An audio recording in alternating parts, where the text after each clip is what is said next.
Hello, my name is Brandy Hope. I am with the University of Kentucky, a student in the Department of Information and Communication Technology. My presentation here today is about effective and efficient office security. I did this as a project through my internship in ICT over the summer of 2017. So I chose office security because even if a business isn't necessarily a technology-centered business, many still rely on some form of technology to maintain and store communication or customer data. So the business that I worked with over the summer was KO Hosting. Their business has a variety of services where they do things like web hosting, data backup services, webmail hosting, and even game server and VoIP services. So there are many business owners out there that feel that they are not considered at risk or targets for cybercrime, or they feel that securing their own network would be too difficult and not worth the downtime costs that they would incur. They also forget that their physical and internal security can be just as vulnerable as their network security. The purpose of my project is to propose and execute an industry standard solution for a business to be able to thwart these attacks and that could potentially compromise the network. So the main problem here is that as the intern at KO Hosting, my job was to monitor network traffic and to ensure that pretty much that nothing could happen that would compromise the sensitive data that we hold for our customers and also our business data. KO Hosting struggles with fluctuating network strength due to a variety of bandwidth flooding attempts or denial of service attacks. And as small as that sounds, it doesn't sound like a big problem to most people. You know, your internet might be slow. However, what most people don't realize is that this could be a problem later down the road, which I'll get into here in a minute. Some countermeasures have been put in place to thwart these attacks, such as ensuring that the firewall does not allow outside people to be able to scan and do a port sweep to see if there are any open ports on the network. And they also have switches that have protocols built into them to ensure that there's not a feedback loop for when flooding does occur, that the network doesn't clog itself down. Part of the problem seems to be that there's a lack of knowledge of how to approach this kind of situation and a lack of understanding amongst the less technologically inclined personnel here at the business.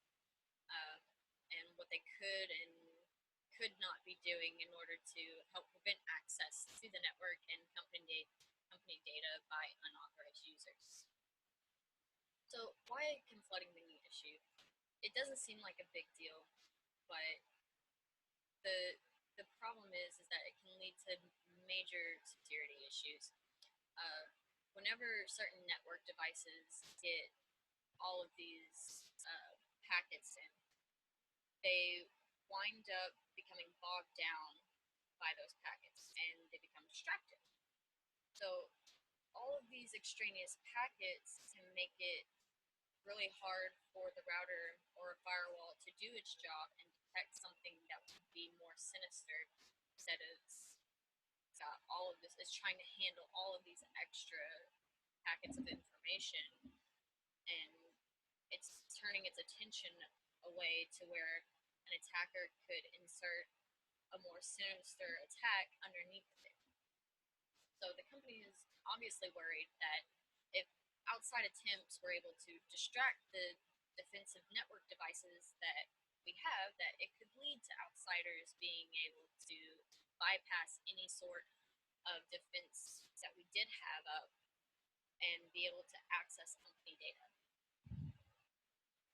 So my methods here were to become familiar with and monitor the baseline network traffic and physical security policy. I took an asset inventory and made sure that I got all the specifications, the cost to replace the asset, and the severity of losing that asset. I did research on the known vulnerabilities and threats that can exploit the vulnerability vulnerabilities associated with the assets of the company. I then calculated the impact and risk the company presents itself with by not taking preventative steps to fixing vulnerabilities or minimizing threat damage. I also identified from that risk and severity assessment which steps needed to be taken to protect the highest risk and most valuable assets, first and foremost, not only digitally but physically. This is what I called our risk management plan, how we mitigate and adapt to the vulnerabilities and threats presented to us. So from that, I built and presented a reworked security policy and implemented suggested networking changes. I monitored post-change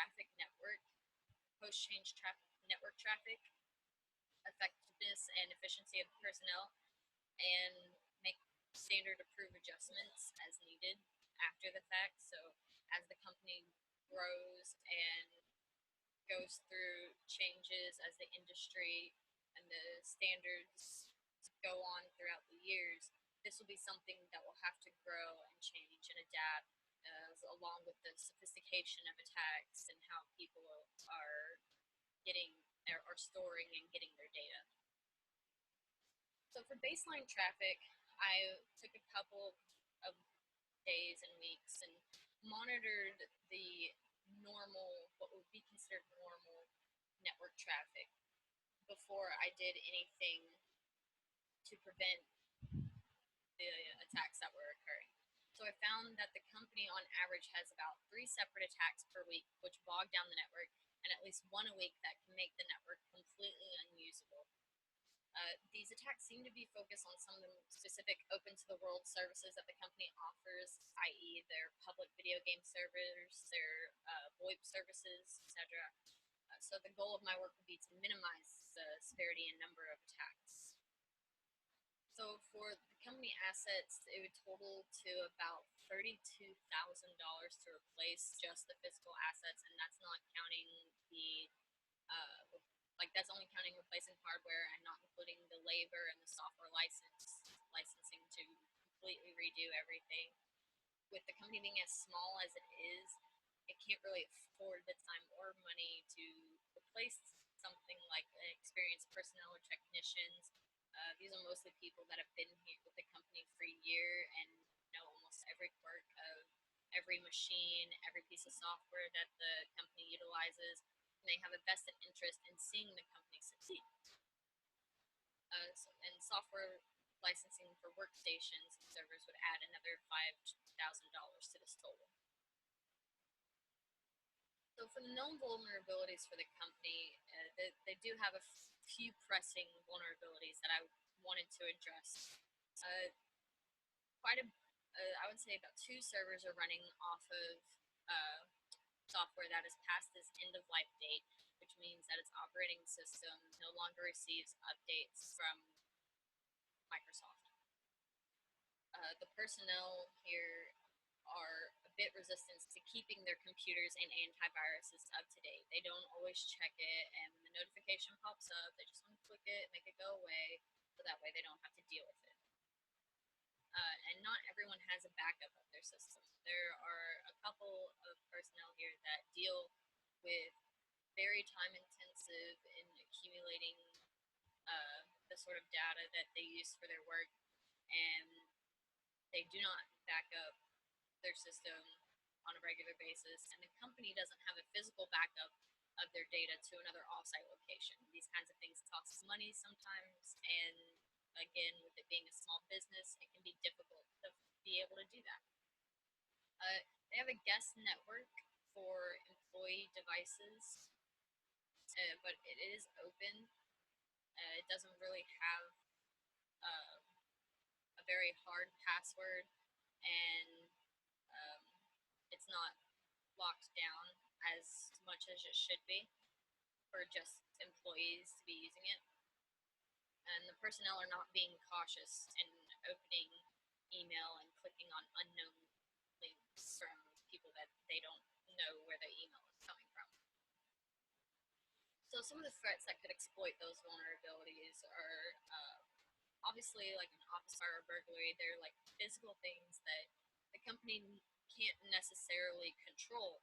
And when those kinds of things happen, they can be catastrophic events. And so having things like a backup somewhere off site can really help in ensuring that those kinds of things aren't as tough on the company after the fact and getting back on track. So then the next thing would be that there's software vulnerability exploiters. Um, so like the people that would be coming in to try to find a back door in a piece of software that they would find out that you were running. So like the the servers that are running software that's out of date. Well, they're obviously not getting security patches anymore, and they've been out for a really long time, and then there's known vulnerabilities associated with those, and they can be exploited because they're not being patched on a regular basis. Employees are bringing in unsecured devices. They're not managed necessarily by the company, so they could unknowingly be bringing in things that could really harm the network. And anyone with an interest in our clients' personal data, we do host backup services for some very classified and very sensitive information. So anyone wanting to get a hold of that information would be a threat to our company. Uh, as you can see from this picture here, uh, a lot of what we're dealing with here in the company are some of the top threats that most businesses are going to face in their future. So from that, I calculated the risk that the company is taking not addressing any of these things. And right now, I would put them at an elevated moderate risk of data being lost or stolen. And I looked at that because having the data being lost or stolen would absolutely crush the ability for the company to make money. That is our money is made from our services and our data being put out there for people to utilize, and the fact that we post the service to back up personal sensitive data. If that were to be accessed after being stolen, that would be a liability on us, and we would probably not be able to function as a business anymore. While physical crime, such as burglary, doesn't seem to be the biggest issue here, the large portion of the risk actually lies with their unenforced security policy and use of out-of-date software. I also factored in risks such as not having backups off-site for the unforeseen fire or other catastrophic event, as the building the office is in has very little in accommodation for those events. So the reason why risks are not always addressed, especially in this business, is that sufficient funding is always something that is an issue. Even from the smallest to the biggest companies, funding for information technology departments is usually one of the first things to get cut, because it doesn't, and it should really be the last thing, but it doesn't, to most people, is seen as something that should be important. Another thing too is the inadequate availability of cybersecurity professionals. Like I said, we have very experienced professional um, personnel here that actually know what they're doing, and they've got a lot of experience and know the inner workings of the business. It's really hard to find good quality people that actually know what they're doing in this line of work. So moving on to my suggested fixes for the company. I presented this to my supervisor and recommended that we make some updates to the network and security policy and take steps toward making sure that if anything did happen, that we had a backup plan. So first, my suggestions would be to uh, make sure that on all personnel devices, that operating system and antivirus updates are mandatory. They cannot just keep getting put off. Um, the guest network is still open, but for someone to access that internet, their device has to be added as a trusted device by myself as the stand-in network administrator in this case, or by my supervisor. Employees have started to be asked to utilize the company webmail anti-spam options and mail filters to make sure that they're not getting uh, fraudulent emails that could steal their own personal information or gain access to the network itself. And backups of each device is to be made with the on-site service that we have, and the company data uh, needs to be backed up off-site for for the unforeseen catastrophic event where we would potentially lose everything physically. Uh, Outdated operating systems need to be looked at to be being replaced with newer versions, and all current and any future employees should receive basic security training so that they know and they understand why these things are important, why we take the steps that we do to ensure that the company is not held liable for customer data being hacked into. So here you'll see would be a post change network log. You'll see that really the only communication after we made those changes that I just listed off was that the communication between the services that communicate with the outside and the spanning tree protocol that the switches use to communicate back and forth with each other to ensure that there's no loopback of the redundancy of the network. It's actually really helpful for when the network does become bogged down. There's a failover, so that way, if one switch isn't able to get internet connectivity out, the other switch is. So for my results and conclusion, after monitoring the network for almost 2 weeks, and after my suggested policy and network changes were made, the company network has only had one flooding attempt, and it didn't cause the network to be unusable. This was a huge milestone, as I said before. They were having 2 and 3 a week, and at least one of them would make the network to not be productive for anybody.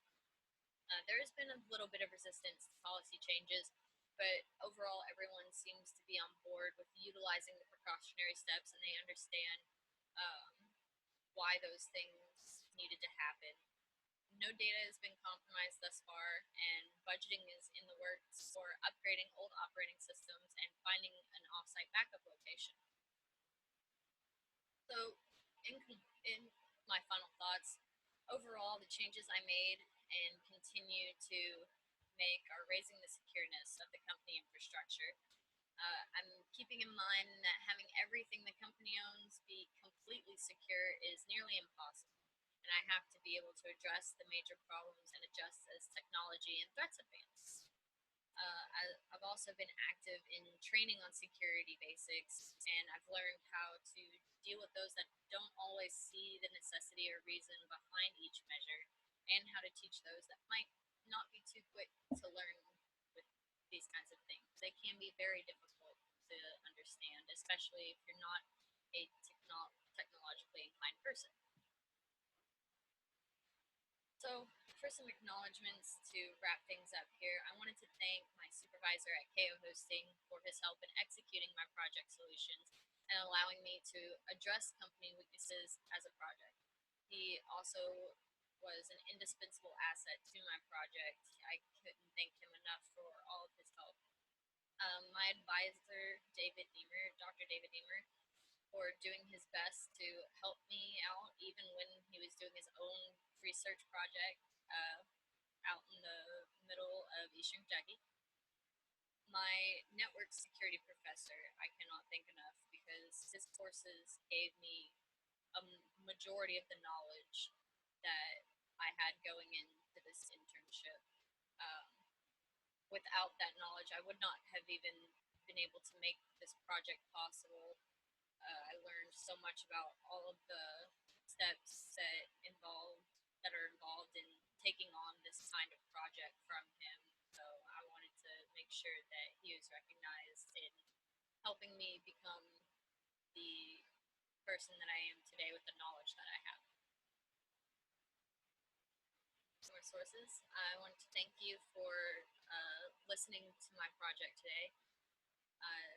And it can be interesting to see how all of all of these small stepping stones can create a huge or have a how all these stepping stones can have a huge impact on company infrastructure.